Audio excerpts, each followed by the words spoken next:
Hi, thank you guys for being here today. Before I get started, I was telling Jade actually a few minutes ago that this is the first time that I've gotten the opportunity to speak publicly in Denver where my family and friends can come.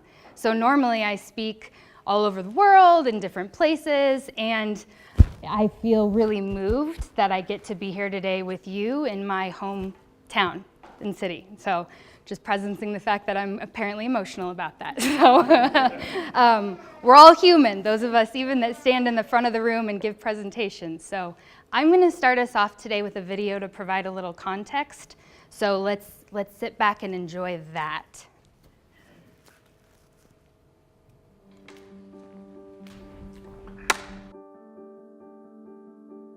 Hi, Erin. Hi. Okay, so I'm gonna just give you some actions to do. I just do the first thing that comes to mind. Show me what it looks like to run like a girl. My hair. Oh my God. Show me what it looks like to fight like a girl. Now throw like a girl. Aw. My name is Dakota, and I'm 10 years old. Show me what it looks like to run like a girl. Throw like a girl. Fight like a girl. What does it mean to you when I say run like a girl? It means run fast as you can. So do you think you just insulted your sister? No. I mean, yeah, insulted girls, but not my sister. Is like a girl a good thing? Actually, don't know if it's a bad thing or a good thing. It sounds like a bad thing. It sounds like you're trying to humiliate someone. So when they're in that vulnerable time between 10 and 12, how do you think it affects them when somebody uses like a girl as an insult? I think it definitely drops their self-confidence and really puts them down, because during that time they're already trying to figure themselves out, and when somebody says you hit like a girl, it's like, well, what does that mean? Because they think they're a strong person. It's kind of like telling them that they're weak and they're not as good as them. And what advice do you have to young girls who are told they run like a girl, kick like a girl, hit like a girl, swing like a girl? Keep doing it because it's working. If somebody else says that running like a girl or kicking like a girl or shooting like a girl is something that you shouldn't be doing, that's their problem. Because if you're still scoring and you're still getting to the ball on time and you're still being first, you're doing it right. It doesn't matter what they say. I mean, yes, I kick like a girl and I swim like a girl and I walk like a girl and I wake up in the morning like a girl because I am a girl.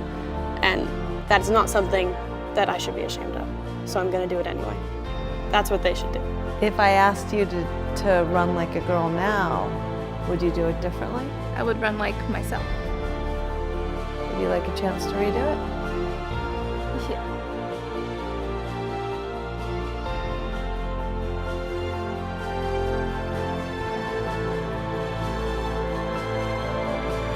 Why can't run like a girl also mean win the race?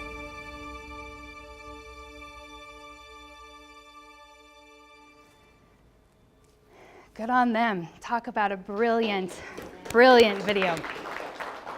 So I've never seen that and not cried. I don't know how.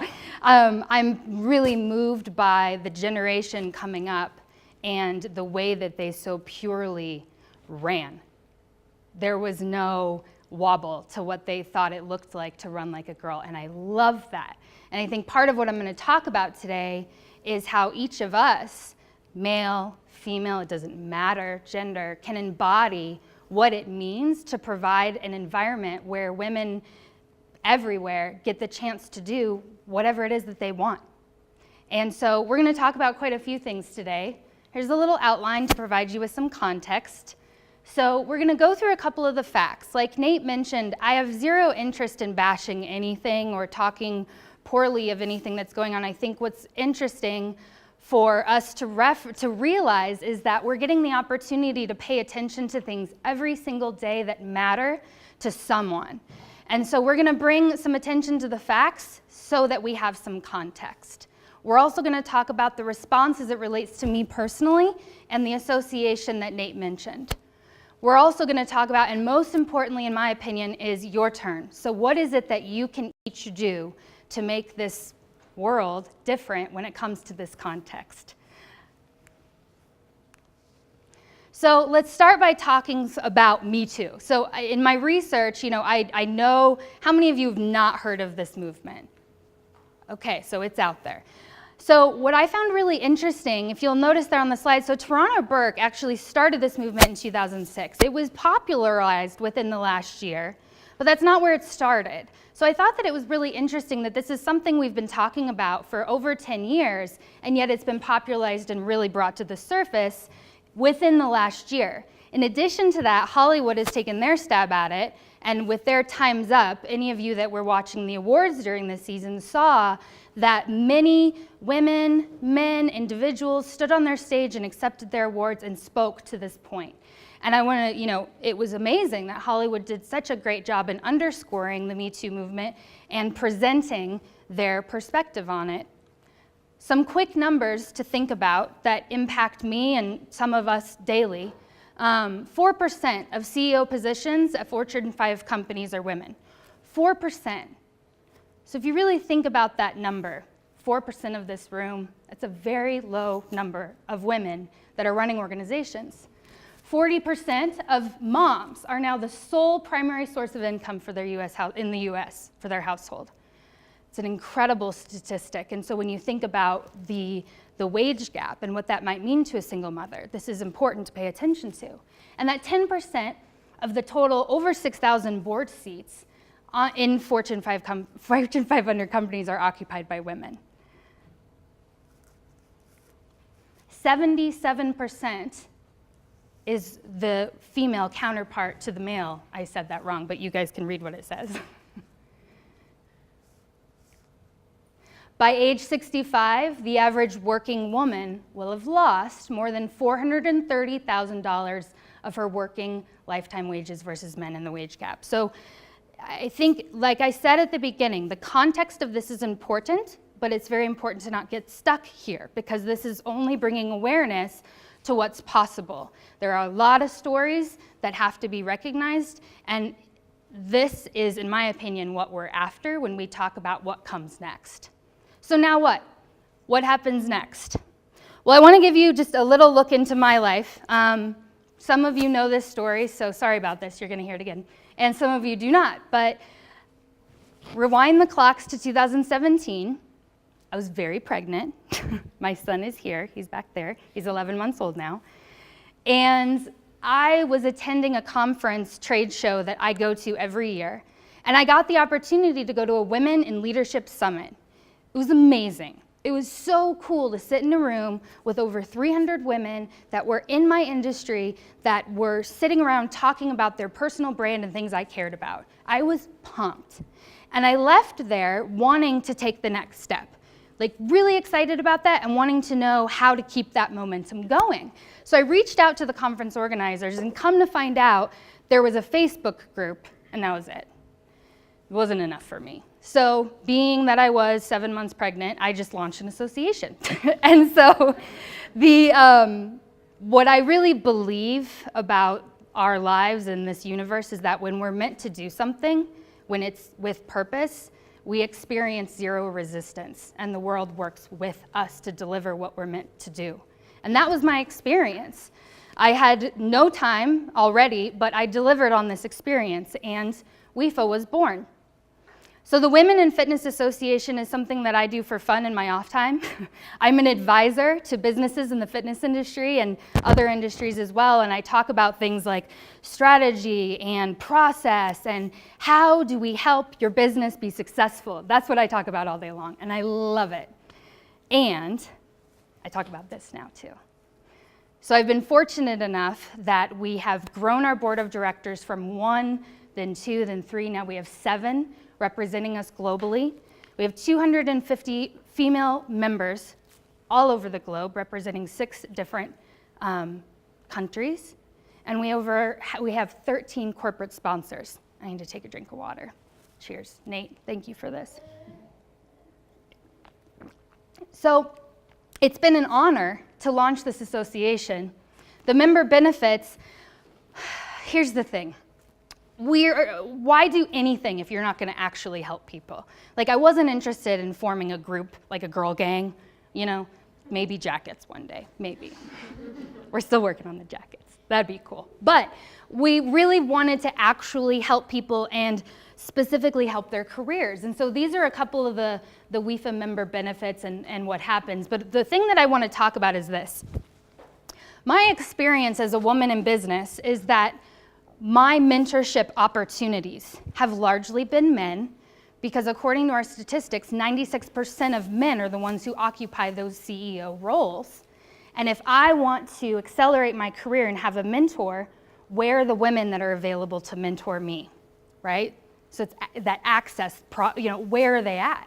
So it was a huge reason why I started WIFA, because I wanted to get all the women I possibly could in the same room and say, cool, what are you good at? Great, you help her. Okay, what are you good at? Great, you help her. And it's happening. So what I love, like my favorite story that I heard come out of a recent meeting is that 2 women were paired up and we do it as a peer mentorship. So we're not gonna go into it saying you're better than her, teacher stuff. It's like, what do you have to learn from each other? And starting from that context. And in doing so, I just heard from this woman who has a 35-year plus career, running clubs, writing programs, like she's a total badass, right? So she goes into this mentorship thing going, cool, I'm gonna mentor someone. And she, by random chance, gets paired with someone who's been running clubs for 40 years. Totally random, we didn't actually plan that. And what's been so cool is that the next phase in that woman's career that she wanted to do was she wanted to start speaking, and it just so happened that the woman she was paired with had a 30-year speaking career and was able to tell her where to go, what to sign up for, what to say, who to network with, and it accelerated her experience, and she's gonna be speaking at a conference later this year. That's results. So to me, the ability to take an idea, put together a program that actually is generating results, that's what I'm most excited about when it comes to WIFA. We had our first event this last March, and one of the sayings that gets tossed around quite a bit within the association is that a rising tide does lift all boats. And what I love about this particular picture is that the woman on the left is the founder of Jazzercise, and the woman on the far right is the woman that inspired and supported the Zumba launch. So when you think about 2 programs that have made such a big difference in the fitness space, you know, we got to honor them. The whole purpose of that event was honoring the founding mothers of the fitness industry. And then I got to introduce them. And so there was just this cool moment where we had all these women in a room that run different companies, and some women that just graduated from college and don't know what they're gonna do yet. And they got the chance to all connect with each other. So that's a little bit about my response and why it matters to me and how I'm delivering that in the world. This is what I want to talk about next. So how do we prepare individuals and organizations to create a climate where women can thrive and support each other? So how does something like what's happening inside of WIFA happen in your life every single day? Front row always gets, here you are. I need to move over here. Your day, your day, your day. How does it impact your day? So how can you be the change? And my experience has been through my own transformational work and my own commitment to some of the things we're gonna go over, that because I have the gift of awareness, that I then get to choose. And it's from that place that I think the leaders in this room, because you're all leaders, doesn't matter if you've been given a formal title that says you're in charge of other people, be a leader now. You're a leader no matter what. You're leading your friends, you're leading your family in every way, every day. So just try that on. Everybody try it on. Say, I'm a leader. A little bit louder, I'm a leader. I'm a leader. That's right, you're a leader. So how can you be the change? So this is number 1 in my book, number 1. Anybody can argue this for me, I'm gonna say it's number 1. You gotta know yourself. And you have to know yourself so intimately that no one can rock your core. Because I can tell you, I spent a good percentage of my career emulating other people to try to figure out what I wanted to do. And at the end of the day, I'm not going to do it his way because I'm not him. I'm going to do it my way because I need to. But if I don't know who I am, what's my way? You got to figure out who you are first. So some of the ways that you can get at that, and there's some really, really brilliant people in this room, Nate, a lot of people, I actually do work like this as well, to help people identify their values. So you've got to know what you value, and you've got to know why you value it. Another drink of water. What are your goals and why, and what do you dream about? There was a time in my life that someone asked me that question, what do you dream about? And I sat there, and my response was travel. Now, if somebody asked me that question today, you better have like an hour, because I'm going to tell you about a lot. And it took me a long time to build those ideas. Because dreams don't have to be something that actually even makes sense to anybody but you. But if you don't have them, you can get really entangled in the day-to-day and stay stagnant. And that might be, okay to you. I want more for you. I want more for you. Remove words like just and sorry from your vocab. This is especially for my ladies in the room.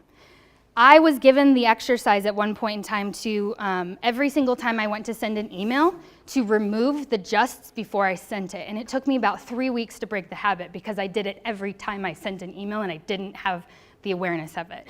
So next time you're sitting down at your email, look for the ways that you automatically apologize for something that you don't need to be taking accountability for. As women, we're really, you rush into a room, I'm so sorry I'm late.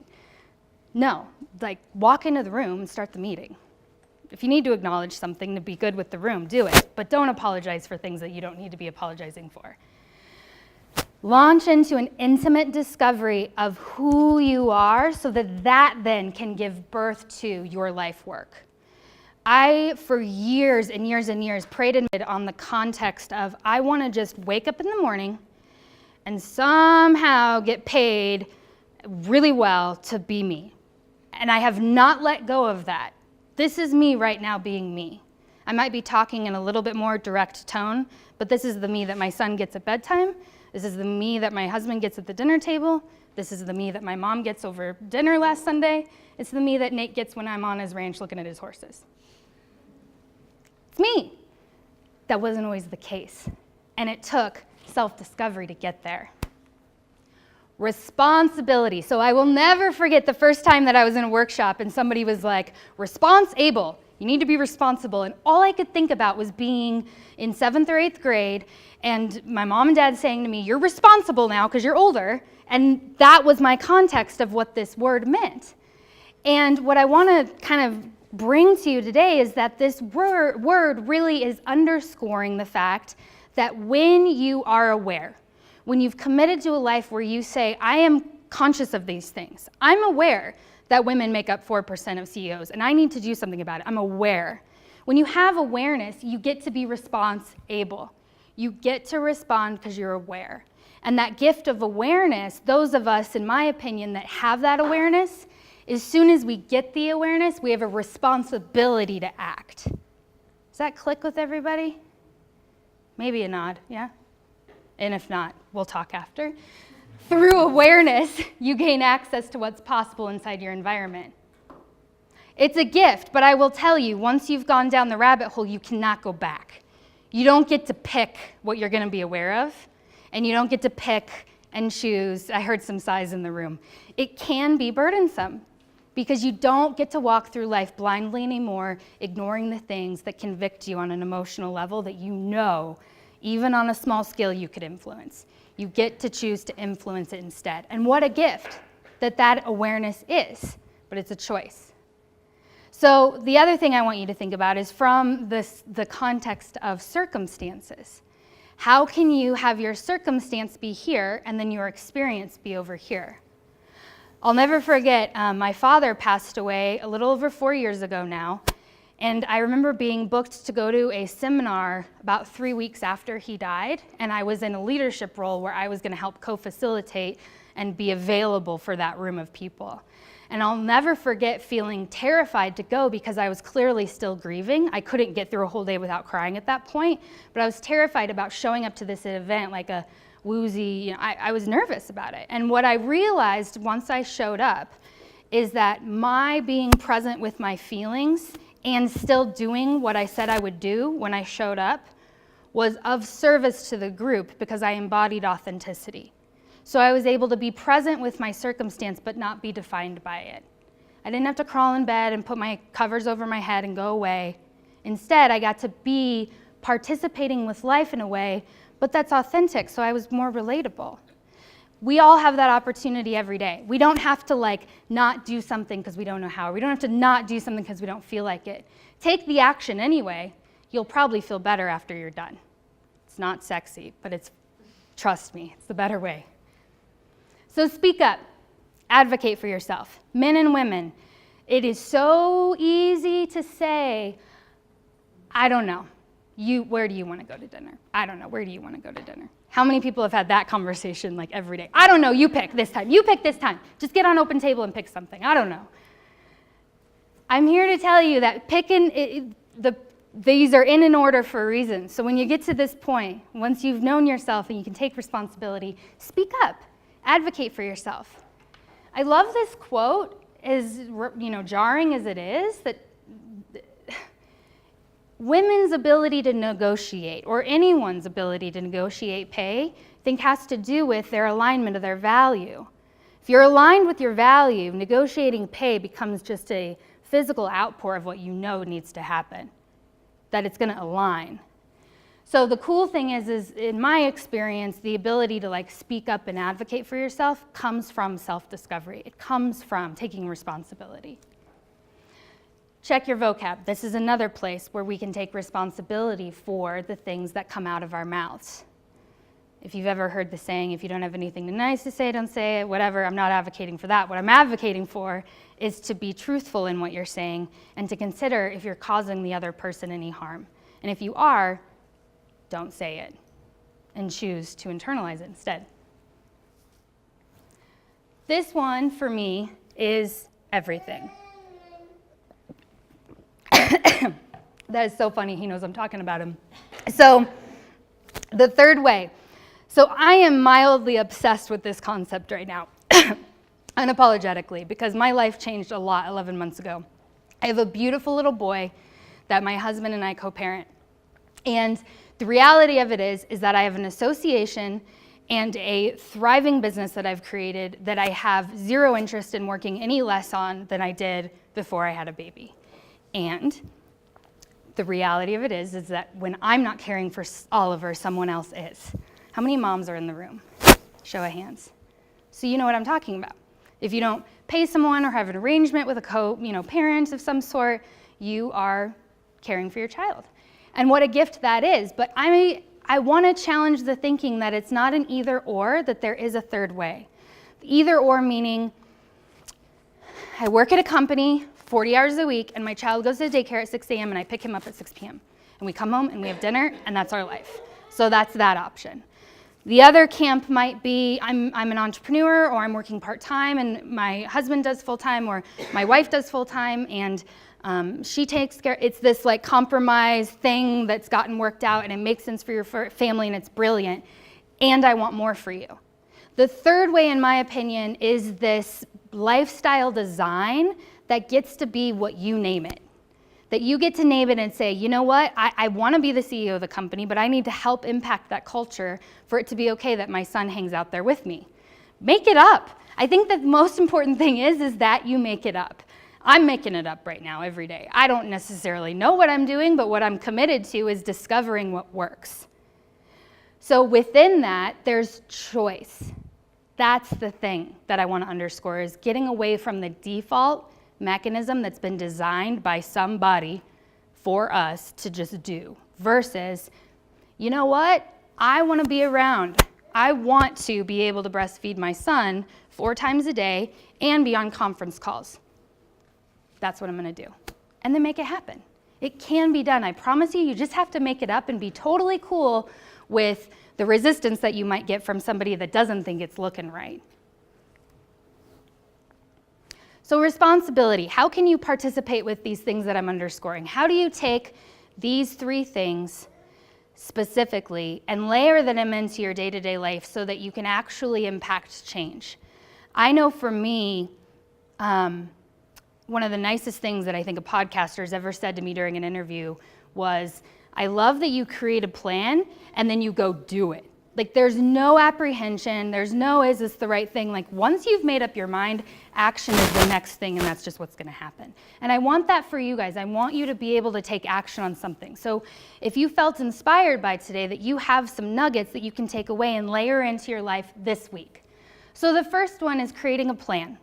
So for yourself, if what resonated with you is that you know that that word responsibility feels super weird and you're not sure what to do with it, but you like the way I described it, but you don't know what to do with it, write it down as part of what you want your plan to be. How am I going to learn about responsibility? So creating a plan is the first thing. The second one is create accountability. So ask somebody for help that actually cares about you succeeding. All of us have that gym partner that's like, want to meet me at the gym? And they're like, why don't we go grab donuts instead and just chat?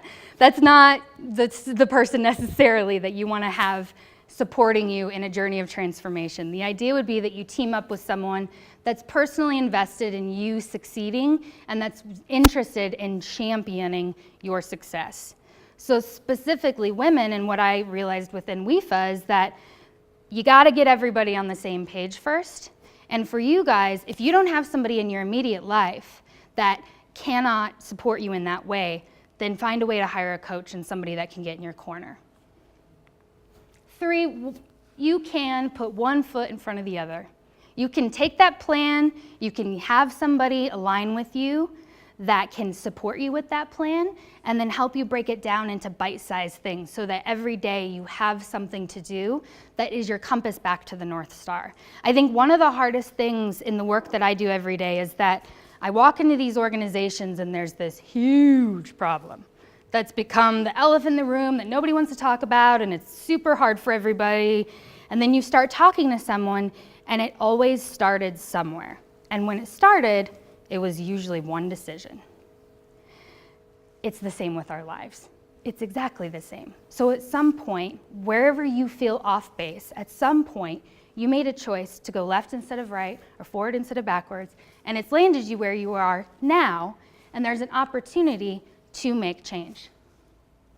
So 1, create a plan. Accountability. 3, take action. If you want to learn more about the Women in Fitness Association, this is the website. My landing page is different than it was 2 months ago.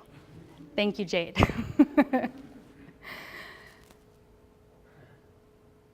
The cool thing about the Women in Fitness Association is that it is not limited to anyone. Check it out. Also, the work that I do. So if you want to learn more about what I do, I'm an advisor, I founded WIFA, I do blogging, I do talking, etc. And this is my website. And I would love to talk to you about what you're up to. So at this point, I'd like to open it up and make it about you. Questions, comments, thoughts. Thank you.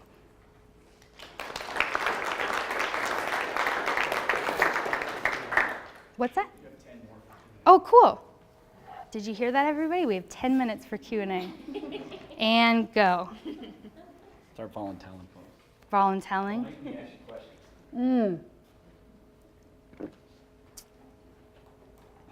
Jade. You're welcome. Thank you for volunteering. Yes. In your experience in negotiating, this is something that I'm in the middle of in business. What if you were to have like 3 nuggets of advice for like how to actually, for a person who's never done a big deal, like an actual, like buying a business, lots of potential money and loss, what would you say to them? Now, is the person that I'm giving the advice to the one that's going to get to make the decision, or are you advising someone else? You get to make the decision. Okay. So number 1, get really, really, really clear on what you're up to. So what are you trying to do within that negotiation? Are you trying to expand your own wealth? Are you trying to do something that's going to forward this thing? Like, be super crystal clear on what you're up to, because if there's any bit of misalignment with the universe and what you're trying to do, if you're trying to, like, I'm not saying you're doing this at all, like, just get really clear on what you're up to, because that flow gets to happen when there's no resistance about what you're trying to do. Second thing is find somebody you know that's done that before that you can talk with openly about their experience, just to hear their experience. I'll never forget the first time I knew I wanted to be a speaker, but until somebody handed me a microphone and said, introduce me, like somebody gave me the chance to intro them, and I stood on stage and I talked in a microphone, and I was like, ooh, I like to do that. I had no context for if I liked to do that or not. So talk to somebody that's held the microphone before and ask them what it's like. And then the third one is never ignore any type of instinct you're feeling in your body. If you feel any type of like tired, woozy, flighty, like anything other than excited and happy, it's not gonna go well. Yeah, you're welcome. That was a fun question, thank you. Marnie. So I feel like my biggest thing is I can create a plan. Accountability is a little tough, but how do you keep that focus going? So, you know, I'll get really excited and like, I'm gonna buy a day planner, I'm gonna organize this, and for like a couple weeks I'm on it, and then I lose sight of it. So how do you keep that rotation going and continue to better yourself? Yeah. So I'm remembering a time where my husband and I, so he's in the room and he can call me out if I'm misrepresenting the situation, but we sat down and we planned out a whole year. We planned out a whole year, so we figured out what trips we were gonna go on. We did a business plan for our entire year for our family. And we do an activity like that every year. This year it looked like raise Oliver, pay off some bills. But seriously. So what we did is we broke it down by month, and then we created a space once a month and we calendared it, where we sat down and we reviewed our where we were at and gave ourselves permission to pivot at any point. Did I characterize that correctly? Okay. So what I think gets missed is like we get to base camp, right? We got our gear on, I bought the new hiking boots at REI, I'm ready to climb the 14er, let's do this. And then you start summiting, or you start going, and you're like, wait a second, so this is gonna take 8 hours, and the summit is all rocks that I get to climb like a grizzly bear? Like, not interested, you know? So get really clear on how you're gonna support yourself once you've started the journey. Create a monthly check-in. Have somebody that you're accountable to that you can call and say, this is what I'm doing, I'm totally derailing myself, and then make it something you can literally do. If it's so intense, like if you're like, I wanna lose 20% body fat while I'm still breastfeeding, it's like, no, you're not gonna do that, because like you can't. So pick something that you can actually do so that you can build a relationship with yourself that is consistent. And those check-ins, I think, for me, are everything, because it gives you permission to say, you know, this isn't working so well, I want to go this way, but I don't want to abandon this one part of it. Does that help? Okay. Yes, ma'am. What's your name first? I'm Jacqueline. Hi, Jacqueline. It's nice to meet you. I just recently started my own business, and the universe has lined up incredibly well. And now I'm at this place where I'm like, okay, I've never owned my own business. What the hell am I supposed to do to accelerate this? And I have the confidence, and I'm going to all these things to meet everybody, and I'm doing all the things, and I'm like, I still just can't put my hooks in how to build it, and how to, if you build it, they will come. And it's like been this place where I'm kind of like, okay, something's not clicking with where I'm, because I opened a Pilates studio, so like for me, and it's in my house, so it's not like people walk by and see it.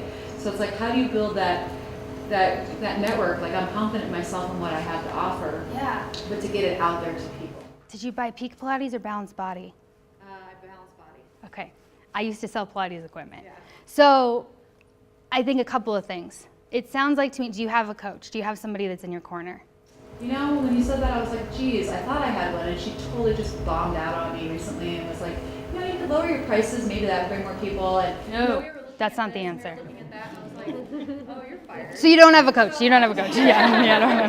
You don't have a coach. Okay. Yeah. So my suggestion, and do whatever you want, but actually Nate does an incredible activity around inventory of what you spend time on. That to me sounds like a really great place to start. I think one of a really easy pitfall to get into as a business owner is when you do get busy, you feel really busy, and so you feel like you're doing a lot, but you might not be spending time on the activities that are actually generating revenue for your business. So for you, it might be like you need to be in a private because the privates generate the most, or you need to be in a group session on 5 reformers that generates more per head, right? Sound like your business model? Yes, okay. You might want to join WIFA too, for serious. Like he's from an, you know. Yeah, so I think networking with other people that are doing things similar to you, getting some, you know, going to maybe some events that are very specific to the niche that you're in, and then hire a coach that can reflect back to you what you're spending time on and aligning value with that so that you're not doing busy and forgetting productive. There you go. You're welcome. And talk to Nate after. Yeah, so busy. I have no time to do the things I need to do. Yeah. Oh yes, please do. I'm a Pilates instructor, and I know a studio owner. She's incredible, but I would love to connect with her. Boom. There it is. Community. Yes. Where? Yes, ma'am. What's your name? My name's Kelly. Hi, Nellie. Nice to meet you. Kelly. Kelly. No, Nellie. You don't need to apologize. That's right. And I'm literally sorry because I hate when people do that. Okay, go. So this idea of the third way, I'm Yes. so glad that you brought that up. I'm a financial advisor, and I'm in a very male-dominated industry. Yep. I'm also a mom of 2 young boys. That's my life. Like I have cold children talking about them. So Yep. can you just, as a new mom, talk a little bit about that? Sort of, I know it's messy. I know it's not clean. Yep. But what has that meant for you? What does that look like? Yeah. Do you mind if I ask you a couple of questions? Yeah. Okay. Are you in a relationship where you're not the only parent? Are you co-parenting with anyone? I'm co-parenting. Okay, And cool. my husband is Involved. phenomenal. And you both work full time? Both work full time. Okay. So I think that the conversation is longer than the answer I'm going to give you, so I would invite you to grab one of my cards and call me, because this is, I'm so obsessed with this right now, and I would love to talk to you about it. And what I would say is that similar to the activity example that I just shared with you that Nate does, getting super, super clear on what you spend time on, getting super clear on the financial resources you have aligned with childcare, and then getting at the heart of what it is that you want to do every day with your child and how many hours you aren't seeing them that you would like to be seeing them. Yeah. And then start aligning your values with your time. So an example of that for me, the business that I'm in, a lot of the times I go to businesses and I'm there for a day or two to do things, and then I can office out of my home to do the majority of it.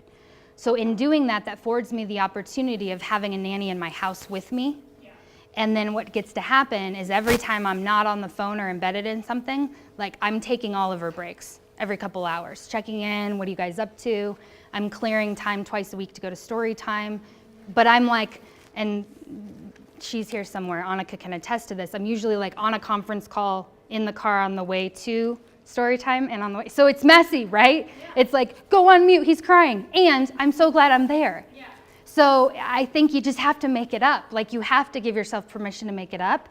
And look, I would imagine that most of you here today, we get to have these conversations, talk about a privilege, right? Yeah. So if you get to have that conversation, then get somebody with you that wants to talk about how to revolutionize that so you can spend more time with your kids. Yeah. I really do think it's possible. Yeah. Awesome. We'll talk more. Yeah. Kelly. I want to revolutionize. I do too. It's really passionate about it. It's a big deal because the whole if your kid goes to sleep at 7 p.m. and wakes up at 6 and you work 8 to 5, you get 2 hours a day with your child. Yeah. I'm sorry, but I didn't have, children to let somebody else raise them. I think all of us that choose to be parents have a responsibility to provide a kick-ass next generation of people that are going to revolutionize the world. So let's parent them. Next hand. Yes, sir. I'm Drew. Hi, Lindsey. Hi, Drew. Thanks for doing this today. So I think I'm just going to preface this question with, I don't know if this is the right context or the right, maybe the right environment, because this is very focused on a specific industry.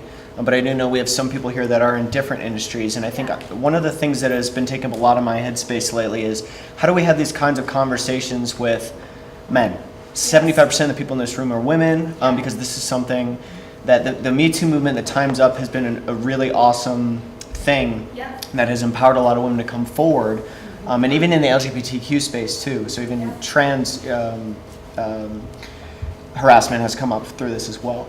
So how do we build these types of events to have these conversations, to have more cisgender men, specifically white men, I think in a lot of cases, but all men, in order to have these conversations so the pendulum doesn't swing the other way, and the people in my corner that are white, cisgender, heterosexual are all like, oh, it's all bullshit. Like, and they start dismissing, and it goes, oh, well, they're getting they're too reactionary now. It's gone too far. How do we prevent that so that we're having this conversation in a productive way, that we're not just saying, women, empower yourselves, do awesome things. That's great. How do we also get the men in there to support that too? Do you know what I mean?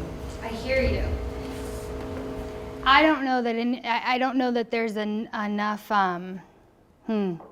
Thank you for bringing that up. A couple of things that come to mind for me.